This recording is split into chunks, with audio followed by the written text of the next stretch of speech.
తరలే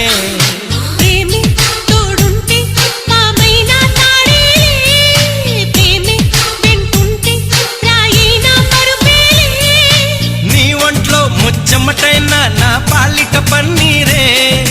నువ్విచ్చే పచ్చిమిరపైన నా నోటికి నారంజే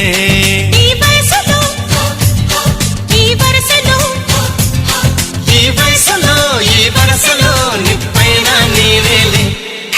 అమ్మాయే సన్నగా అరనవ్వే నవ్వగా మతి తప్పి కుర్రాళ్ళే